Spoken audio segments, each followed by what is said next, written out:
Welcome to the Blue Duck Fantasy Football Podcast.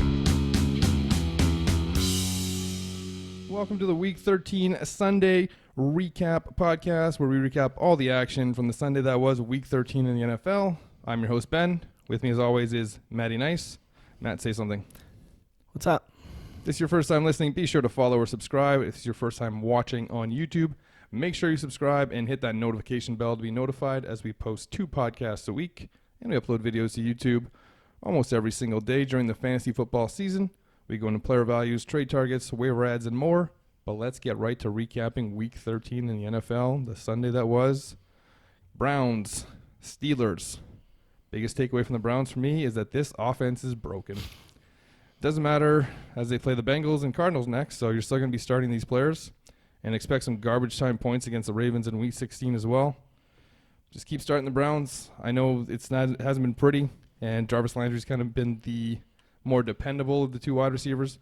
Chubb has been good, but Hunt's been cutting into it. You got to keep running them out. Whether they're a flex or a start, they're still good enough, and they're going to get some good matchups. Yeah, we kind of warned you about Hunt coming in to take away Chubb towards this time of year. So hopefully you were cognizant of that and maybe dump Chubb in any league that you had him. Dumped? Traded. Okay.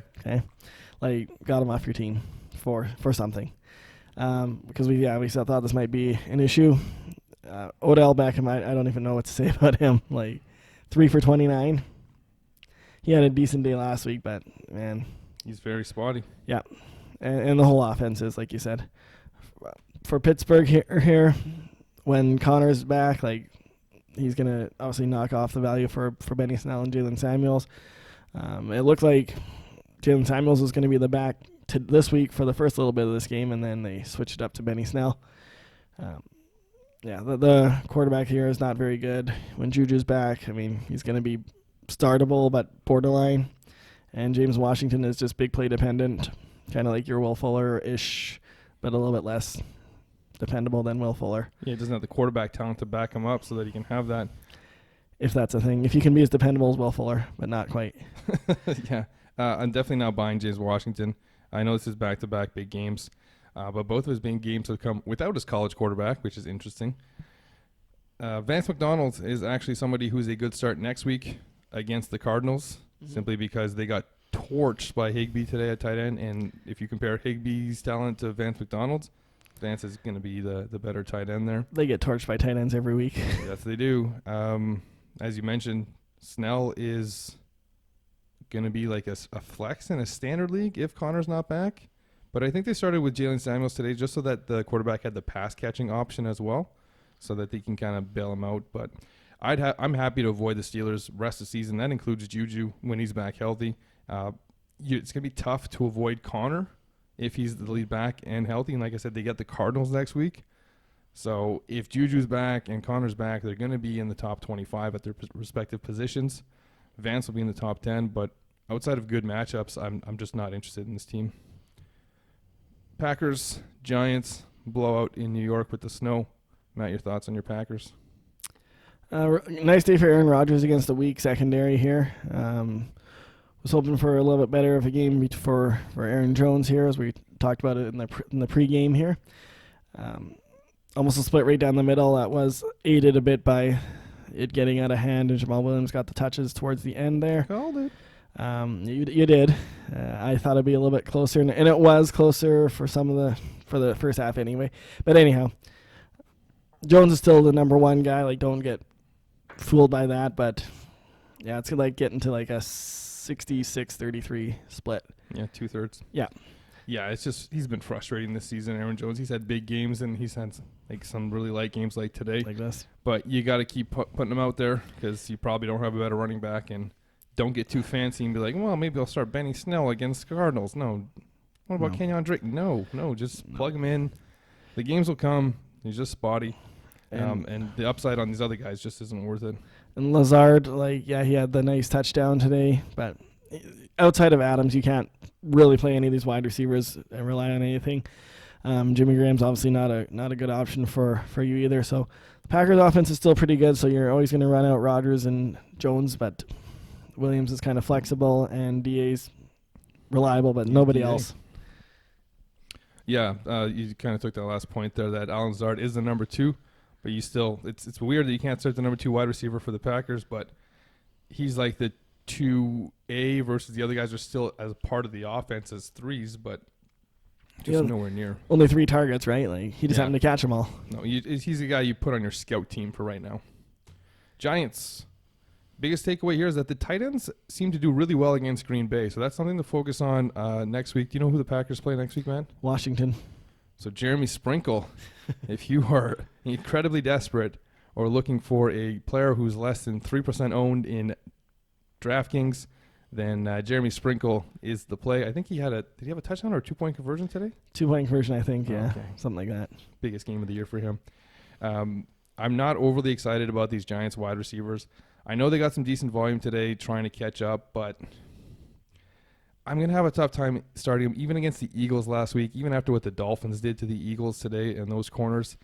It's not like I dislike them. It's just if you're playing this time of year, your playoffs are starting, the wide receivers you're going to be plugging in there are going to be guys like a Kenny Golladay or an Allen Robinson are going to be ahead of them.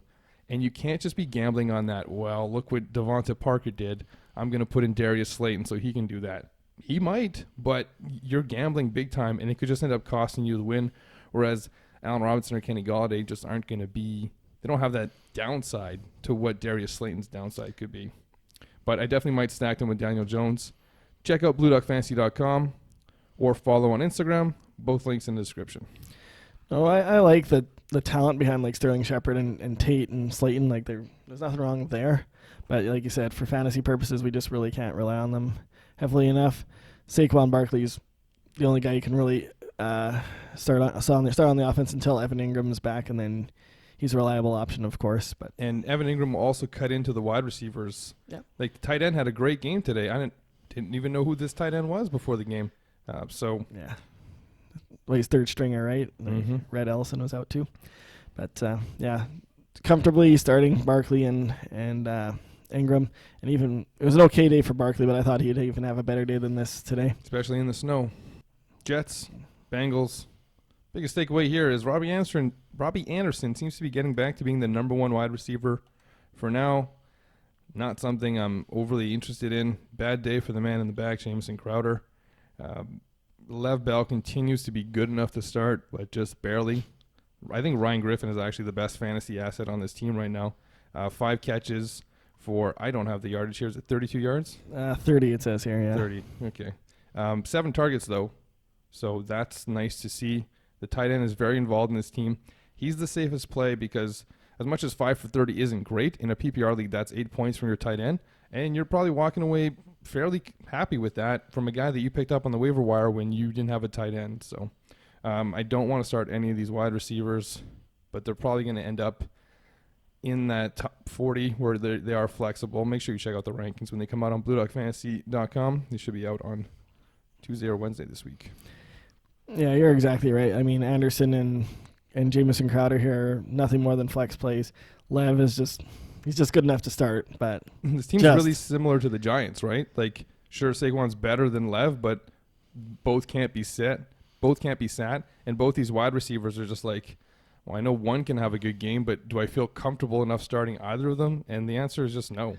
Yeah, I mean, Bell could be a little bit better, I guess, if they gave him the ball more than 10 times. Like, it's low volume. It really doesn't make a ton of sense. I mean, they were down a bit, but not outrageously that they couldn't have given him the ball more.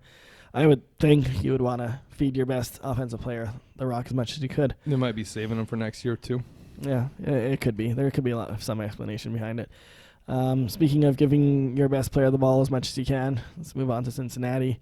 Joe Mixon, 19 carries. So they didn't take it away from him, even though they switched up in the quarterback. Tyler Boyd was okay. Got the touchdown. Got the targets. Got the targets at 10 targets, yeah. Auden Tate had a okay day, but I wouldn't buy that going forward at all. Are we giving up on A.J. Green ever playing this year? I think so, right? Like, I mean, at this point, don't what's the drop point? him. But what's the point of bringing him in to a 1-11 team, which when a pending UFA? Well, if they win again, they'll be on a 2-game winning streak. Yeah. So Fair enough. But yeah, Joe Mixon is startable, obviously, going forward, and Tyler Boyd is going to be about wide receiver 25-ish. I think that's where he's going to hover. Nobody else on this offense is worth starting for me. Rest of season, Tyler Boyd versus the Jets and Giants receivers. It's Tyler Boyd. Yeah, that's fair. Yeah, that's. CJ Uzomah dropped a easy touchdown today as well. He had a lot of targets. Not buying that. Just kind of one of those games where the tight end kind of gets involved. Avoid that. I was a little worried about Mixon. He got the volume, but it was kind of a one-sided game near the end, so I'm assuming he got a fair bit of his carries near the end of the game, not a game that we were watching.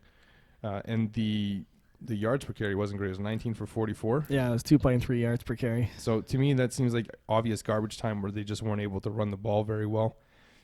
Still the best player on the team. Still going to be in the startable range in the top 15, top 20. So that doesn't change with Dalton.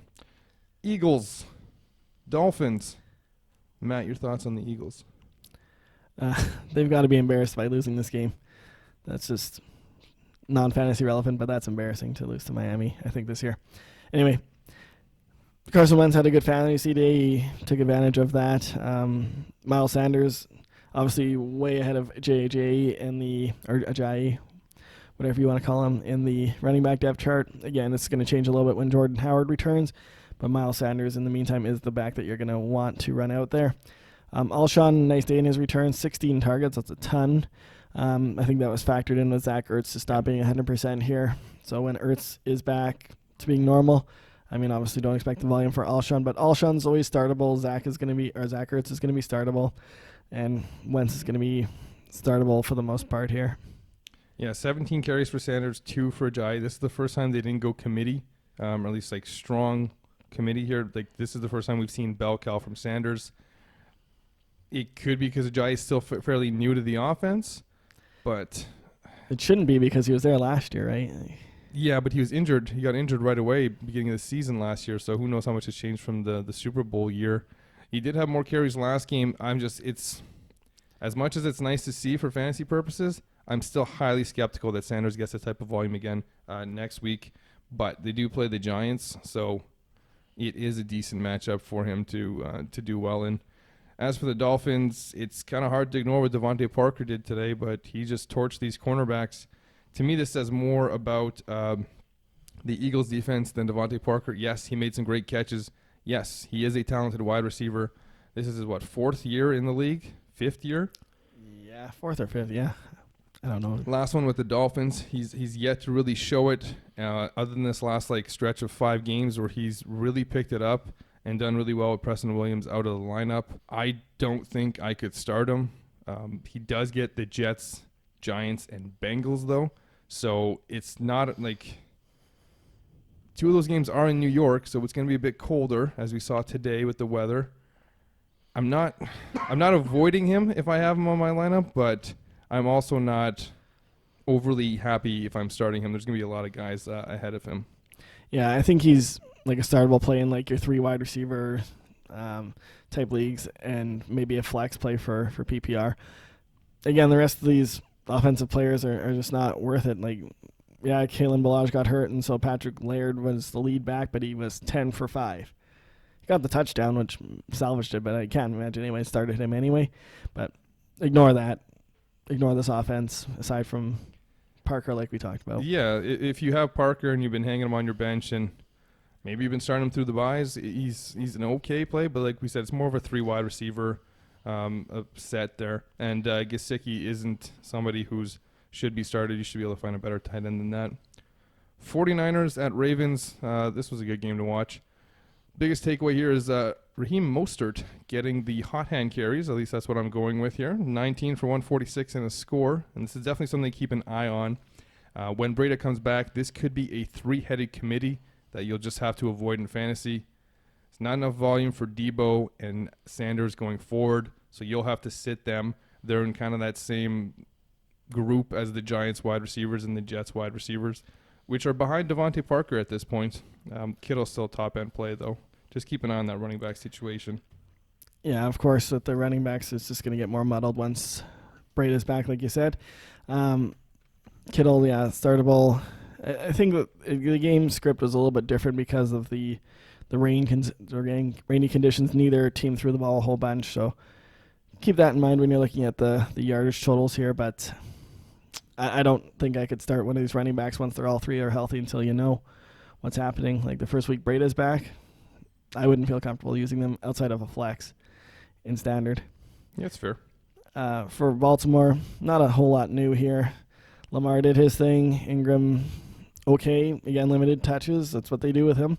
And Mark Andrews is fine. And you got your bust day with Hollywood Brown if you decided to run him out there. And if you had listened to our pregame show today, we would have told you because of the weather to avoid Marquise Hollywood Brown and Emmanuel Sanders in this matchup, as this was going to be a lot on the ground. And that's really what it was. Unfortunately, Mark Ingram didn't get a touchdown today. And we've said it before, he is touchdown dependent. This offense scores a lot of touchdowns, so he's good most weeks, but just didn't happen today because they didn't get the touchdown. Not much else to add for this team. Buccaneers, Jaguars, biggest takeaway for the Bucs, and we've said this time and time again, there is no starting running back on this team. Bruce Arians wakes up on one side of the bed, says we're going with this guy. Wakes up on the other side of the bed, says we're going with this guy. All the experts are talking about, Ronald Jones is going to be a great play this week. Well, I didn't disagree that running back was going to be a great play this week, but how do you know which one it is? Maybe they split. It wasn't a split today, as they went with Barber, the hot hand, similar to what San Francisco did with Mostert, and he got all the points. So can't really comfortably start any of these running backs unless you're desperate or you're just gambling, and I'm also not buying O.J. Howard until I see that again. No, fair enough. I didn't see Peyton Barber taking over the running back situation like that, but there's no real rhyme or reason that I can see to what they're doing there. The targets were there for Evans today, not so much for Godwin. That just seems to be what Tampa does. It's kind of one week it's Evans, the next week it's Godwin, etc. Neither of them had that great of a day. In particular, it was Brashad Perryman, which don't buy that. You don't want that going forward. Don't use waivers or anything like that on him. For Jacksonville, nice day for Fournette, PPR-wise. 9 catches. That starts off really well with 11 targets. Probably aided by the garbage time there, but doesn't matter when you get those points. This is what the Jags did about 4 years ago with Bortles, and he ended up being like a top 5 quarterback. Like obviously this isn't happening with Minshew and Foles, but wait to see who the quarterback is there going forward for if you're going to start one of these quarterbacks. I'm not interested in starting either one, doesn't matter who it is, but if you are relying on that situation, I don't think it changes a whole lot for the wide receivers which one is back there. DJ is still the one that I would want to run out, but D.D. Westbrook is okay. He's kind of, I would say he's around Devontae Parker for me, maybe slightly below. That high, eh? I don't have him that high. I think the last couple games, DJ Chark's been kind of taken away. At least this week, which is similar to what happened to Julio, something that we talked about on the pregame show. That was the reason that I started D.D. Westbrook in one or both of my DFS lineups this week for tournament play, simply because I think the Bucs are really focusing on taking away the best option. They've done it 2 weeks in a row and they've won, so they're probably going to keep doing that. So whoever's playing the Bucs next week, keep an eye on that. DJ Chark, as you said, still like the must start wide receiver here. Conley got involved a bit too as well, so I'm still not taking Dede. I don't think I have him as high as Parker, and I'd probably feel more comfortable starting Tyler Boyd over him. Oh, yeah. But when it comes to like the Giants wide receivers or the Jets wide receivers, it's just going to be matchup dependent on which one I like more. And hopefully you don't have to start any of these guys. And, yeah, good call on the PPR thing for Fournette today. His PPR-ness has really gone through the roof this year. Just, I don't know how many catches he has on the season, but the number's been big pretty much week in and week out. Been 5, 6, 7, 9 today. So some insane numbers from a guy who was supposed to be just a 2-down back. Titans, Colts. Matt, your thoughts on the Titans? Yeah, Tennessee, we're just going to say the same thing over and over again. The wide receivers you can't start. Derrick Henry's really been really good all year. I can't say a whole lot more about this offense. I mean, Corey Davis, if you haven't dropped him, feel free to do so. Same thing with A.J. Brown, just unless it's, of course, Dynasty. Those two have obviously much higher value in that situation. But, I mean, I really can't see myself starting anybody outside of Derrick Henry in this offense. No, I agree. Maybe a 2 quarterback league, Ryan Tannehill, you could plug in. He's had some good games, but he hasn't been great. Now that the buys are over, and if you have 2 good quarterbacks, then great. But outside of that, I'm not starting any of these wide receivers. Not starting Jonnu Smith at tight end. And I actually have A.J. Brown ahead of Corey Davis now on this team, but both are outside the top 40 and relevant. Makes sense to me. Just looking here for the reception numbers for this year, it looks like Leonard Fournette had 56 coming into today, so 65 on the year for a guy whose previous high was 36. Yeah, that's Jacksonville changed up their offense a bit, or he improved the skill set, one or the other. One of the two. Both. Colts, biggest takeaway for me, Jonathan Williams not getting the volume expected. I had mentioned this was a risk. I'm guessing Wilkins wasn't 100% last week, and that's why they didn't go to him. But I am surprised that they gave Wilkins 11 carries to Williams' 8 this week, especially with how well Williams ran last week. 4 carries for Hines. Mac should be back in week 14, so this is all a moot point, or a moot point, as Matt likes to say. Pascal had a good game. No, I was just gonna say it's like a cow's opinion. Yeah, exactly. Pascal had the good game, but you can't start him. Doyle is must-start tight end with Ebron out. We saw that today with the targets and the volume. He's going to be dependable inside the top 10 for me rest of season. He's the number 2 pass catcher on this team when T.Y. is back. He's the borderline number 1 pass catcher because you can't decide which wide receiver it's going to be. It might be Pascal, or it could be, it's like Brown or something, or Johnson, Marcus Johnson. Marcus Johnson, yeah. There it is. Marcus Johnson had a big week too, so Pascal's the odds-on favorite to lead the team in receiving, but I'm not buying it. I'm looking at Mac, I'm looking at T.Y., I'm looking at Doyle, and all 3 of those guys are basically should be in your lineup, but that's when they're healthy. Yeah, it's like another old school offense. Start the running back, start the wide receiver, start the tight end. So they've joined Oakland, although Oakland fell out of that category. So Indianapolis takes their place. Nothing else to add for the Colts here. Yeah. Washington getting a big win over the Panthers today. Biggest takeaway here is that this Panthers run defense is terrible. Peterson had more carries than Geis. Both had around 100 yards. I think Peterson was 99 and 129 for Geis. I'm going to keep saying this because I know people are getting excited about Darius Geis. Washington has no reason to give Geis too many carries. They're going to protect his volume rest of season. He's not going to continue to have these great games. He's had some big runs that have factored into this, but he's not going to get the volume, and in tougher matchups, he's going to go 10 for 32, and that will be his line, and you'll be like, why did I start this guy over Marlon Mack or someone that you should have been just starting ahead of him? Don't buy this. They have no reason to win games. They have no reasons to get this guy injured or to put him in there and get more volume. Like I said, Peterson had more carries in him today. As for McLaurin, bad game. Good call, Matt. Harmon leading the team, another good call. There is actually promise for this team next season as long as they find another quarterback. I don't think they'll move away from Haskins that early. I don't think this is Arizona 2.0, but anyhow. Should be. Yeah, guys, I could maybe see myself going in like a flex standard around running back 30-ish for me. I like the number 1s on teams, and I think that's where he will be in, even though he had less volume, so he's splitting. Wishy-washy on guys here. Yeah, I mean, I'm not buying it. The fact that Peterson had such a good day and Geis had less carries in a game that it was not a blowout or anything. No. It was down to the wire, and they needed to, and they're going to protect him. There's no reason to give him all this volume. They're going to try to have him accommodate to the NFL game and get some carries every game. He's going to get some carries. He's probably going to get double-digit carries every game. But unless he's getting great cake matchups, you're gambling big time on this. Yeah, we know this O-line is very poor, so yeah, it could have very easily just been the Panthers' D is just bad against the run, and that's what we're going to take away from it. McLaurin flexible going forward. I mean, it was a bad day. Their offense is just not a good offense. They need a quarterback. At best, they're going to be flex plays. For Carolina here, Christian McCaffrey's startable. Obviously, DJ Moore is still getting the volume for targets here. So he's obviously the far and away number 1, and he's going to be startable going forward. Kyle Allen is not good and should be avoided outside of 2 quarterback leagues. Yeah, nobody here really had a bad game other than Olsen, who got hurt and left, and then even Thomas. If you combine the tight end numbers, they're all pretty good. Touchdown for Samuels, touchdown for Moore, 100-yard game and 7 catches for Christian McCaffrey.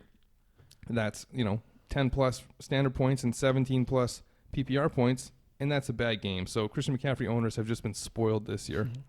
Not much else to say about this team because nothing's changed. Afternoon games: Rams, Cardinals. Matt, your thoughts on the Rams, who just absolutely destroyed the Cardinals? Yeah, we talked about this. So this is the get-right game for this team. So we know we kind of expected it, maybe not to the extent that we got it from the likes of like Robert Woods with 19 targets and 175 yards almost. Still no touchdowns. That's big takeaway still for him. I thought Brandon Cooks would be more involved. Obviously, that was dead wrong. The tight end continues to exploit Arizona with Tyler Higbee's great day. I'm not 100% sold on him once Everett's back. I think Everett's still going to be the lead guy there. I think it's going to hurt both their values, and they're probably going to see more of a split, and it's going to hurt Everett's value, knocking him out of the top 10. Higbee kind of did this once before, and Everett overtook him. I think that would happen again. I'm not overly concerned once Everett's back. Good day for Gurley, and Malcolm Brown just showing that he is the number 2 here. The handcuff to get. Yeah, like you said, Goff with the get-right game. Higbee, if I'm the Rams and I'm about to be stuck for cash because of their contract situations, I'd either trade Everett or Higbee in the offseason. You don't need to be paying 2 tight ends like this when one can do the job. Both my DFS lineups cashed again today. Do you not like money? Is that why you aren't subscribed? Make sure you follow us on Instagram and on Twitter. Matt, tell these money lovers where our Twitter handles are. Over there, right here. Nailed it. As for the Cardinals, bad games happen, so I'm not reading too much into this. Drake's still the lead back, but David Johnson is there as well, and it's only going to get murkier or muddier, whatever word you want to use, once they start putting Chase Edmonds in there, because they have no reason not to. They don't have a shot at the playoffs, so I don't think they're going to overuse any of the backs and try to keep them as fresh as possible and see what they have with every single one of them. Again, bad game, so I'm not worried about Kirk going forward. He's still the number 1 here, and he's the guy that I'm going to be ranking ahead of Devontae Parker and those guys. He's going to be more of a top 30 than a top 35 play. Yeah, okay, I can get on board with Kirk ahead of Parker. I don't trust Parker that much here. I just trust Kyler Murray more than Ryan Fitzpatrick. Yeah. And, yeah, there's not a whole lot to go with the Cardinals here. Those running backs are all kind of toss-ups here. Drake, it does appear still to be the lead back, and Kirk is definitely the number 1. Don't read that he was tied with Fitzy for most targets there. I can't really see myself starting Fitz. I have to put Devontae Parker ahead of Fitzgerald right now. I don't know why Devontae Parker is like the go-to rank here today. Well, because we've talked about his value and him kind of moving up, right? So we've labeled him, and then we've worked everybody else around him. Yeah. Moving on to the game that came down to the wire here. Chargers, Broncos. Nice pass interference penalty set up the kick to win. Matt, your thoughts on the Chargers and their awful season? Yeah, I didn't really see it coming that much, honestly. I thought they would be better than they are for sure this year. But Keenan Allen had an okay day there. Hunter Henry had a bad day, but don't worry about that. He's going to be back to normal. I would hope. I can't see them going away from him for too terribly long here. And the running backs there, they're both definitely startable in PPR standard. Even Eckler's going to have standard format or standard value just because he's getting the yardage. He's gotten a touchdown. I mean, he's obviously better in PPR, but I wouldn't be afraid to go to either one in standard formats. Mike Williams with over 100 yards receiving, but also injured on a play. I'm not sure if he came back in at the end. Keep an eye on Mike Williams' injury factor. Not that he's somebody you're looking to start. Probably rather start Devonta Parker at this point, as we keep going back to that well. But, yeah, this is a decent team for fantasy. We've always known that, and they continue to be. As for Denver, Drew Lock started off hot and cooled off real quick. 2 touchdowns, both to Cortland Sutton, who seemed to not really care who the quarterback is. He's just good enough to be viable regardless of who the quarterback is. Lindsey, again, way out-touching Freeman, 17-5. He's the lead back. Freeman is nothing more than a handcuff. This is not the first time I've said this. Interesting to see Hoorman get so many plays here with Fant, who was making progress as the number 2 passing option on this team. Either way, I'm avoiding both of them going forward. Cortland Sutton, Philip Lindsay, everybody else can be on the waiver wire because you don't need them. Oh, fair enough. I'd maybe hold on to Royce just as a cuff situation. Yeah, sorry. But anyway, yeah, like you said, Sutton still is going to be effective regardless of the quarterback. I mean, Joe Flacco isn't exactly, blowing up the world here, and neither was Brandon Allen, so just keeps going, and Sutton's going to be good. Last game we're going to talk about here, Raiders, Chiefs. Still waiting for the Sunday night to kick off here. Raiders get destroyed by the Chiefs. Josh Jacobs continues to be the lone bright spot for this team. Well, not lone bright spot. Darren Waller also a bright spot for this team this season. 7 receptions, 100 yards. And I think Tyrell Williams died today in fantasy. So RIP Tyrell Williams, 4 targets, 1 catch, 9 yards. I mean, if anybody was still starting him at this point, time to not. And I don't see how he's going to have value. I don't know what happened. He had so much potential, and it just blew up and went away. Now they're looking at Zay Jones and backup tight ends and backup tight ends and Dawson. It's just a mess for fantasy now with the Raiders. That foot injury, I don't know if that's just lingering or what the issue is there, but yeah, you're right. As soon as he got hurt and missed a couple weeks, that's where he went down. Dunzo. Yeah, so we're not starting Tyrell Williams like we talked about earlier when we mentioned who were we talking about, the running back, wide receiver, and tight end earlier. Indy, yeah. So that's the situation. We're going Darren Waller. We're going Josh Jacobs. Start them. Yeah, must starts basically at this point. For sure. Derek Carr is bad.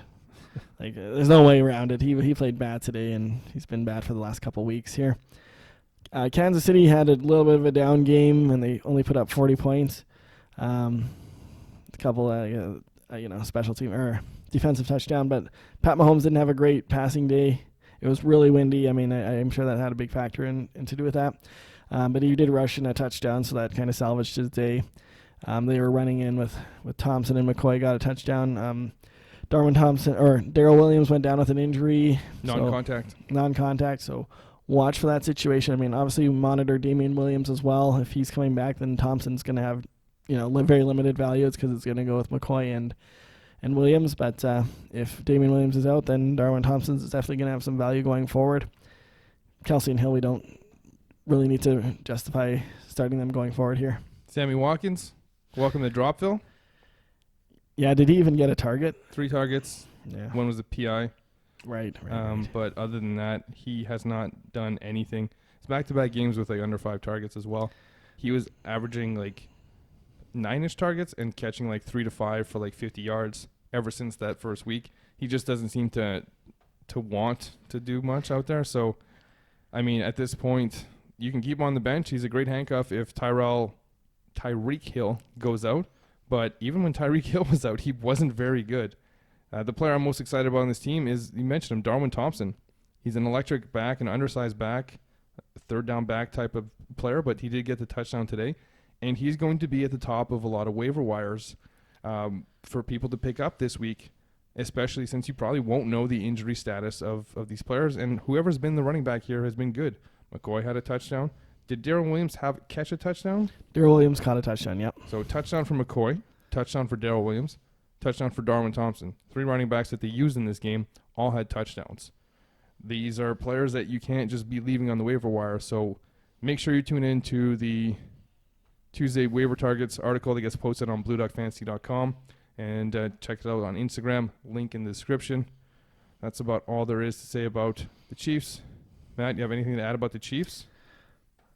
Not for the Chiefs, just... Okay, so let's talk about some biggest risers and biggest fallers for you for this week.